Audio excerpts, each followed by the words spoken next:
was not going to respond to Malika's speech. I think it would be inappropriate at this forum. But I personally think that everyone sitting here knows the story.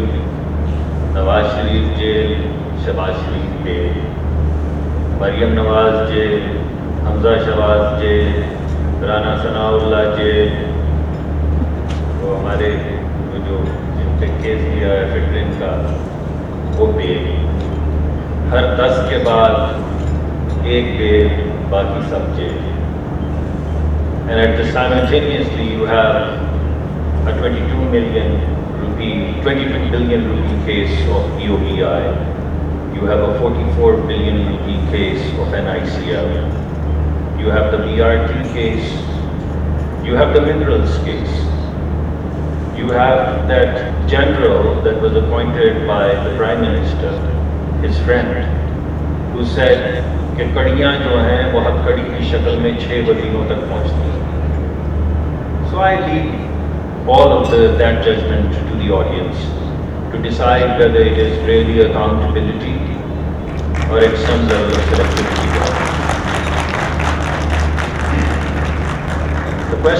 The second one is actually a very critical question. And honest to God, I would think I would be amiss to tell you that I know the answer. But I think I have a sense of the answer now. Why is it that the story that our Honorable Supreme Court Justice has just stated, the entire history of Pakistan, why is that history that way? That is the question that you're asking me. In that history, we've been in, we've been out, People's Party has been in, People's Party has been out. The fundamental question is, why is it that people have been in and people have been out and nothing has been sorted out? And my personal view is that it's not that Pakistan has a fundamental problem. I believe Pakistan has a problem of the fundamentals. If you were in the United States,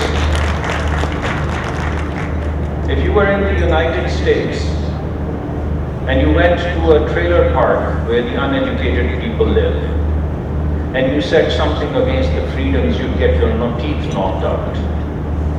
If you were on NPR, National Public Radio, and you brought up Guantanamo Bay, they would go red in their face and come up with all kinds of hocus-pocus explanations about how it is on the Cuban soil and it's not the United States. But one thing that they would never say is true freedoms, because they uphold those freedoms as an organizing principle.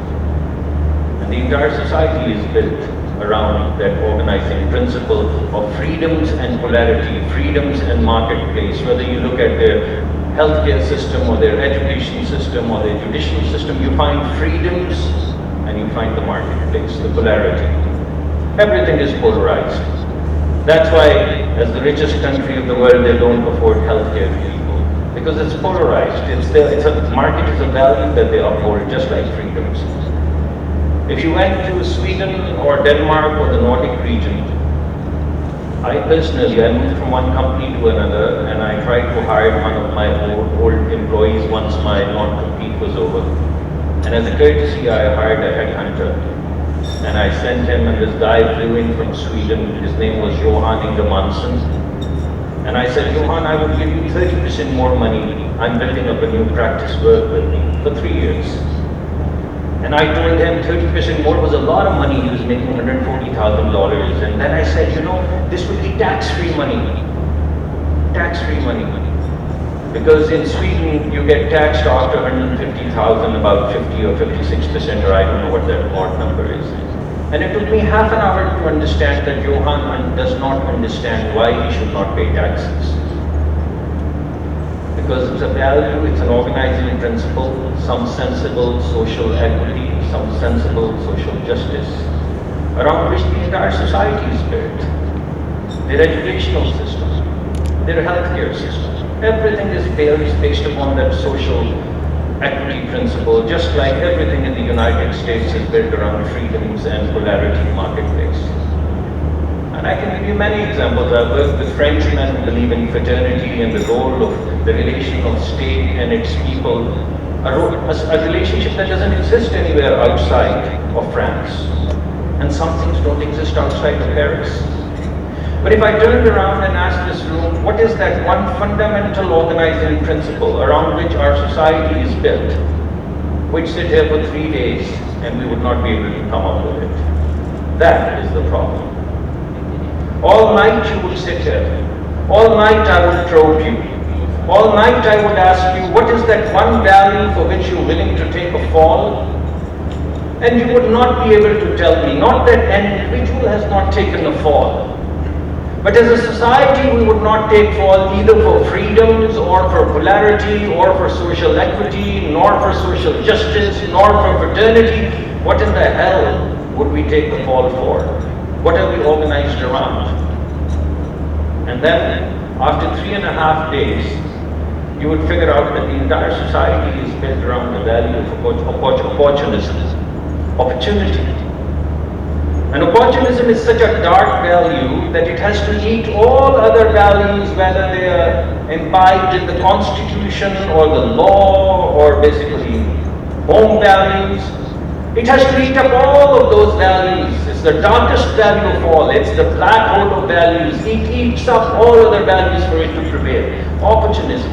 That is why we have no qualms throwing our constitution into the garbage bin against an opportunity.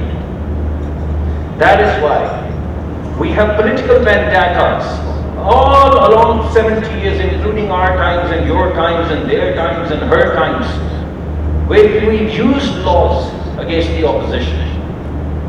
Opportunism. Everything is an opportunity. Law is an opportunity. Constitution is an opportunity. Power is an opportunity. Hold over administration is an opportunity. Access to the elites is an opportunity. And we use every little bit of it to eat up everything else. Now, if we are eating up everything else, which includes all constitutions, all laws, all rules, how is there going to be a rule of law, my friends? And therein lies nearly all the answers. And I was pondering as we were reading the entire history chronologically, and I realized that more things change, less they change, more they stay the same. What has changed? Near about nothing. We are giving the same arguments, we are giving the same kind of explanations for why in my time is better than your time is better than my time. And my friend Salman just said, we have, what did he say? Observance of the rule of law, something like that. And I was just at a conference 2 days ago where we found out that 25% of the women in Pakistan are beaten by their husbands. And 47% of the women in Pakistan say it is perfectly all right for a husband to beat his wife.